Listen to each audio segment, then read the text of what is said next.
The ever-increasing flow of sea and air traffic over the broad reaches of the Pacific Ocean has made it necessary to expand existing Loran coverage in this part of the world.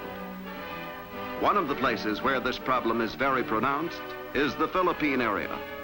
To relieve the situation, a series of new Loran stations have been proposed, and the project has reached the staff planning stage. A conference is held at Coast Guard Headquarters, Washington, D.C. Heads of offices and divisions analyze reports, scan blueprints, consider all aspects of the project. As the conference proceeds, a firm plan of action emerges, coordinating supply and construction with engineering and functional phases of the operation. On adjournment, a message goes to the next lower echelon of command.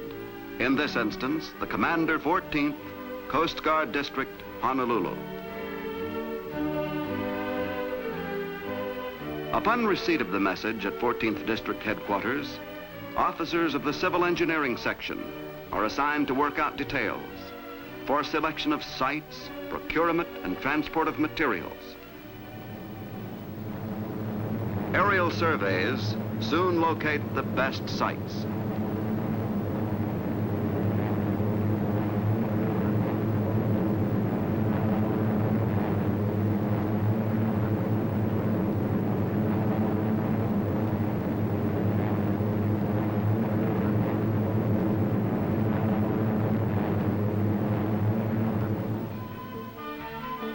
A ground survey of each site sizes up the problems to be solved.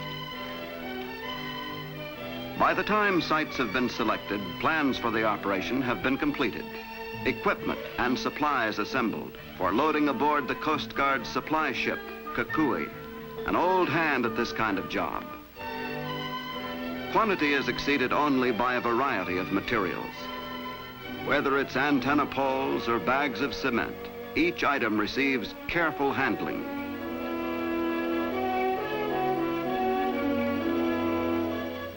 Where the Kukui is going, you can't get anything but a sunburn.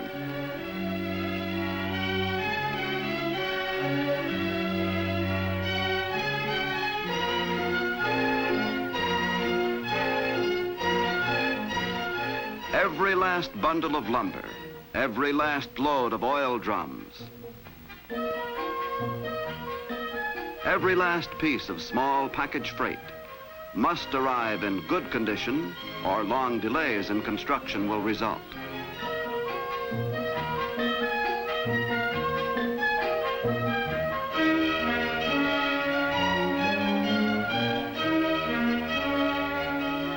These big electronic equipment trailers are loaded aboard with particular care.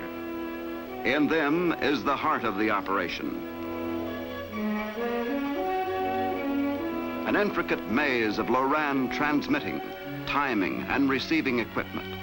One false move, and it would be just too bad. So, they are handled like crates of eggs.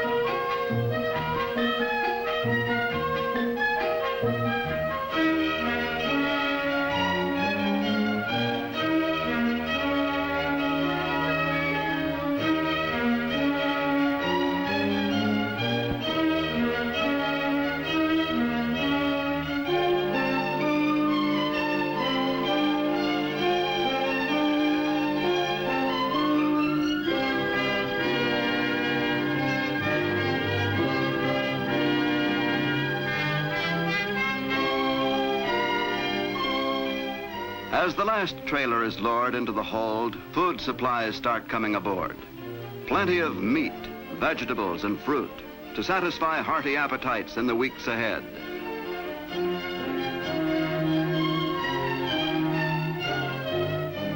Now, with loading complete, well-wishers and friends line the dock as the gangway is brought aboard.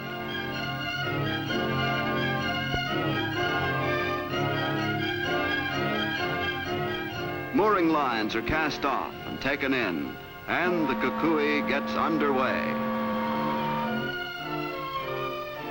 With signal flags flying smartly, the well-laden ship moves down the harbor, past familiar landmarks that won't be seen again for many months.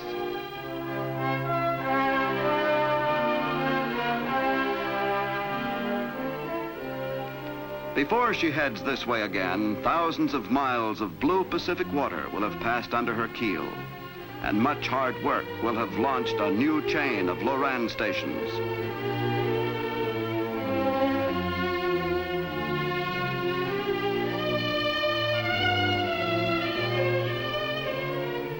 The station our cameras will follow is one of 4 whose construction materials we saw loaded aboard the Kukui. It is located on Batan, in the northernmost group of the Philippine Islands. One morning, we anchor off Batan. Not a very imposing sight, but a welcome one after many long days at sea.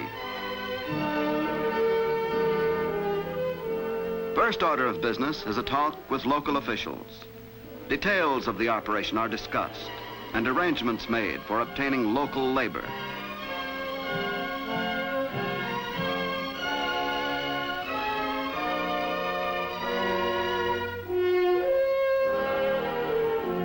Next comes an inspection of roads. They aren't too good, and much work must be done before they can carry the heavy loads from the landing site to the construction area.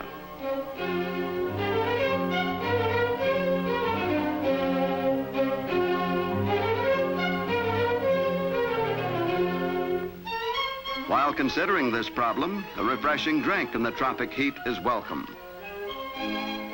To determine the extent of required improvements, a foot-by-foot survey is made. It discloses that in places the roads must be repaired and widened, bridges strengthened.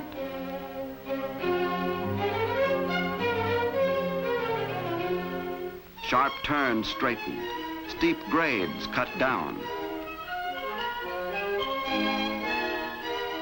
This work, too, will be done by local labor, under supervision of Coast Guard engineers. Meanwhile, the Kukui stands by.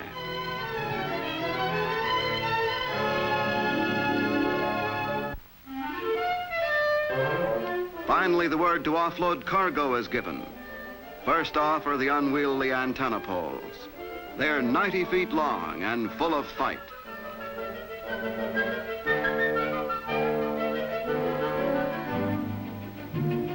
Getting them in tow and through the reefs to shore is going to be a job. Next off are the vehicles. They have a rough road ahead.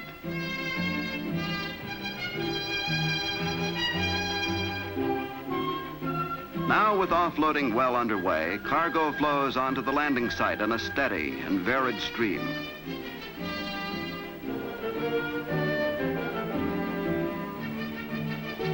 Here comes one of the vehicles.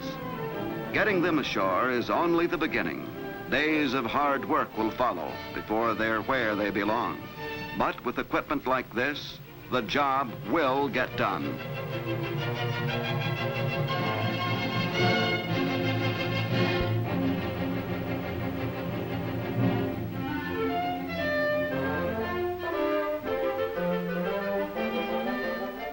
Let's leave the landing site for a while and have a look at the station site. Here, the first order of business is setting up housekeeping. Tents like this will serve as living quarters until something more substantial can be erected.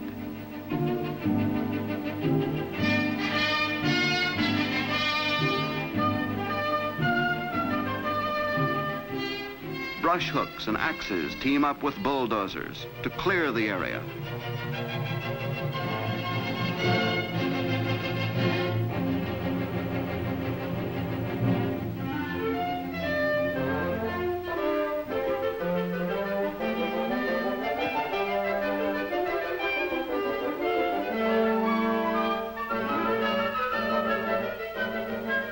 All means of transportation, modern and primitive, combine to battle the elements and the terrain, which has been reduced to muck by the tropic rains.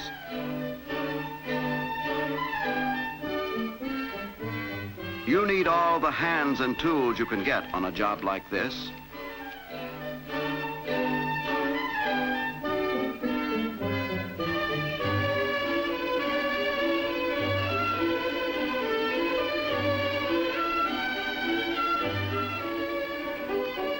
Early and careful planning now pays off as cargo pours onto the landing site in a mounting flood and is moved through the village to the staging area. Here it is checked off and stored to be quickly reached when needed.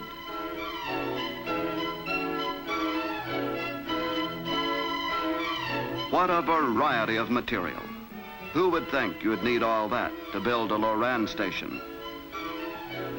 Crates and bales, bags and boxes, everything from bolts to lamp bulbs, chains to chairs, tacks to typewriters, wire to silverware, enough to stock a department store.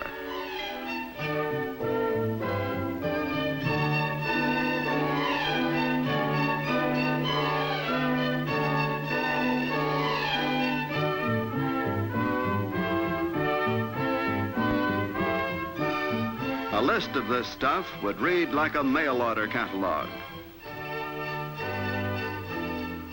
Then, too, enough fuel to operate the station for a year. Aboard the Kukui, offloading operations continue. Here comes a big trailer, and the order is, take it easy.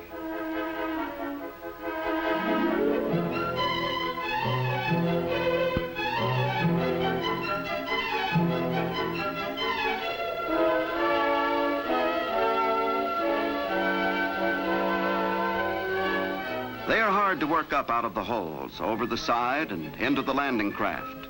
It's an operation that requires the utmost in stevedoring skill, boat handling technique, and a calm sea. Assembling and wiring of the various components of each unit, an intricate and time-consuming job, was accomplished before shipment, to the last adjustment, the last holding down bolt.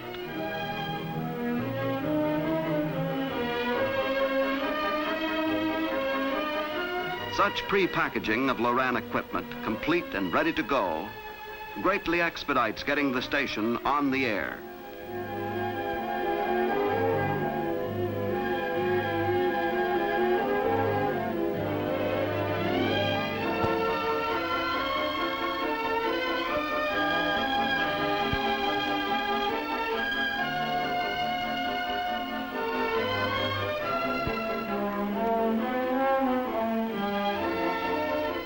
Easy now. That does it.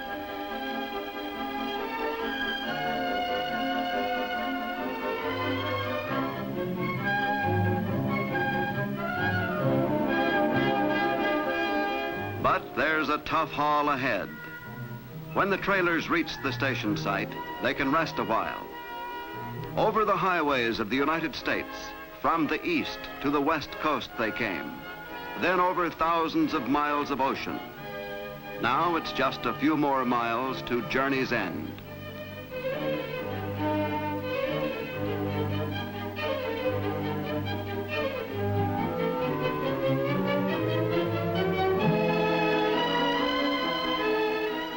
First hazard is the trip to the beach. It isn't far, but it's full of reefs and had to be carefully sounded before the landing craft could undertake transport of their precious cargo.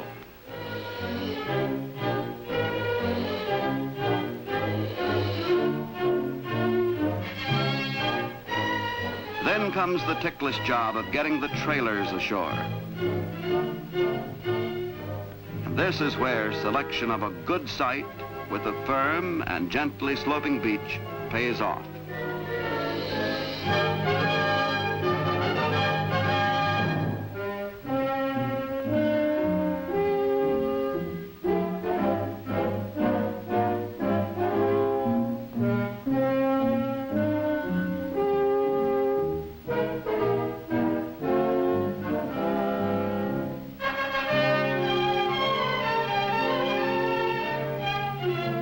most powerful trucks available are used to traverse these last few rugged miles.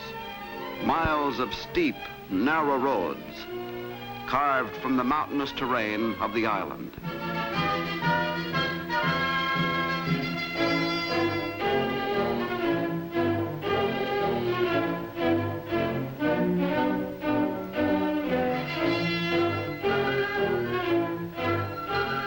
Roads like this try to the limit the power, skill, and perseverance of man and machine.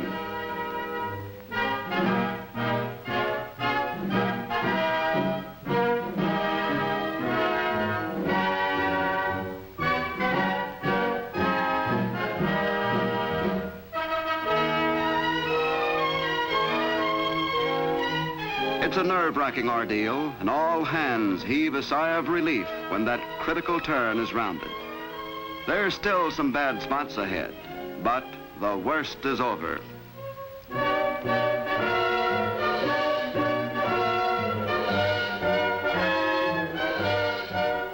Time may not mean much to these villagers, but to the man who came out here to put up this Loran station, it means a lot. The quicker the job is done, the sooner the station will be on the air, and the sooner they'll get home. So even the trucks hauling the heavy trailers carry an extra load, boxes of miscellaneous material for the construction area. Finally, the convoy rolls off the main road, down a freshly graded slope to the construction site. This is journey's end, almost. Local labor is utilized wherever possible. These men are industrious, friendly, naturally acclimated, and eager to master the tools and techniques of this novel job.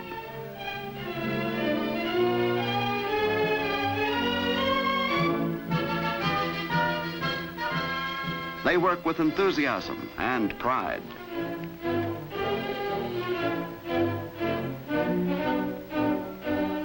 Even low man in an antenna pole hole is a position of importance in this part of the world. These fellows are good mixers.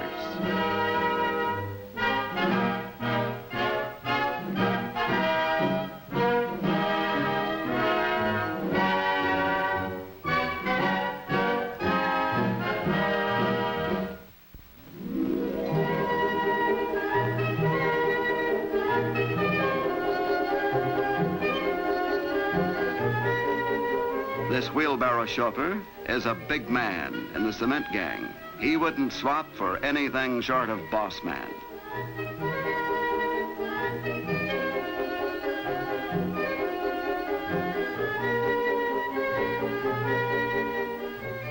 Boy, what a lot of cement it takes to fill one little hole. Meanwhile, work proceeds elsewhere. Anchor blocks are poured and set.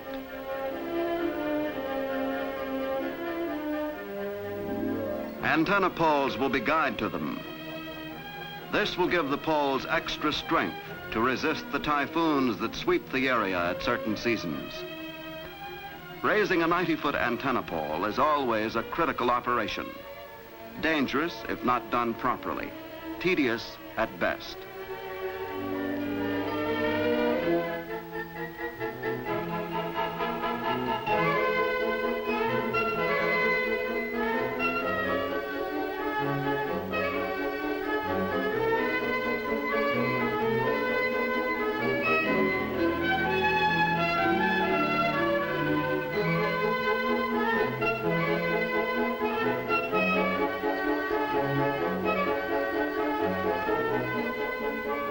With expert guidance, the difficult task is accomplished.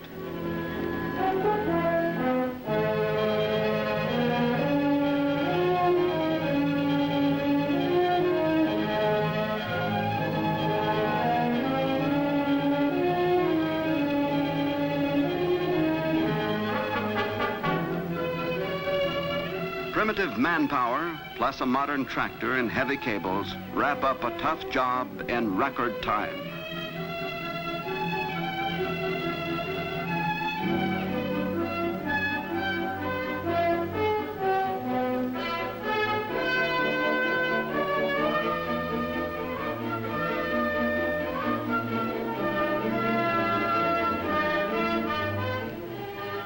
Foundations for station buildings are laid. These concrete slabs will afford a permanent, firm base.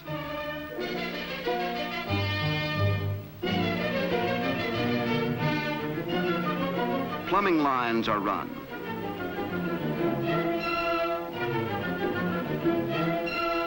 Stubborn terrain yields to machine and shovel. Surveyors keep the job on the level.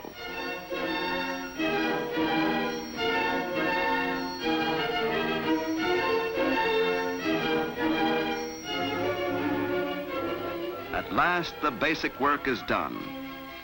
Things begin to take shape.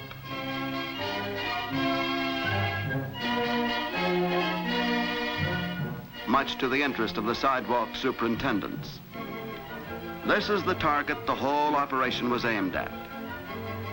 Orders called for earliest possible Loran service.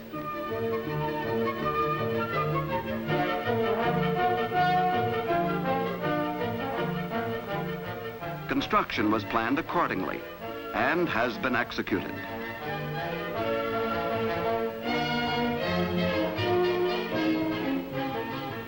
For the trailers, the long trek across the United States, the long sea voyage, the last long miles over the tortuous Batan roads, all are over. This is Journey's End.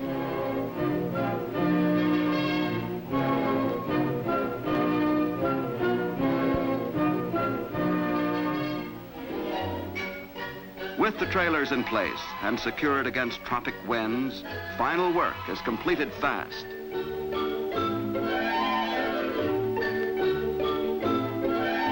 Inter-trailer electric cables are connected, thus integrating the major components into a complete unit. Final adjustments are made, everything readied for on-air operation.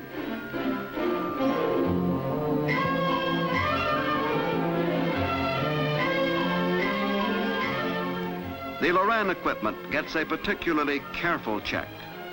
Everything from generator to transmitter must be in perfect working order. This control board is the nerve center for the whole operation. Nothing will be right unless this is right. Close voltage regulation and frequency control are essential for proper Loran transmitter operation. Radio gear is also readied to assure rapid communication with other stations of the net and with the outside world.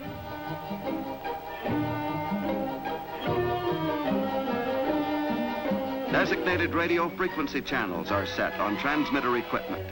Contact is made. The radio man prepares to send and receive. First message out advises that the station is ready to function. It's a big moment, an end and a beginning. End of construction, beginning of operation. Meanwhile, the commanding officer of the station has set the Loran watch. Local and remote transmitted signals have been synchronized by exactly matching the two pulses. That is, superimposing one upon the other. It takes two Loran transmitting stations working together to provide the navigator with the electronic information necessary to locate his position. And so the technicians assigned to the first watch began the ceaseless vigil of keeping those two Loran signals matched, a vigil that is a faith that must not be broken. Another link has been forged in our great chain of Loran stations, and the raising of the flag confirms that it is on the air.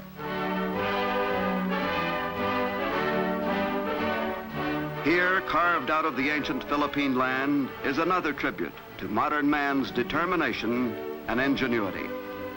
On this outpost far from home, Coast Guard personnel who remain to man the station have been provided with all facilities for living in reasonable comfort.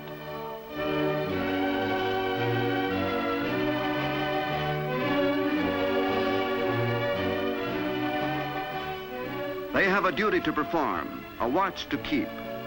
The signals going out from this newest link in the ever-expanding Loran system are precise aids to all who navigate on or over the sea.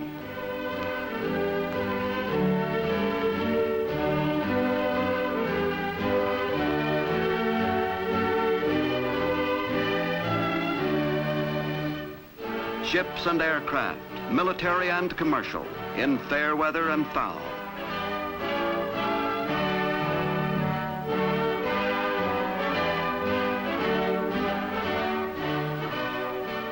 Now traverse millions of miles of trackless air and ocean, safe in the knowledge that the Coast Guard Loran system is on the air to guide them.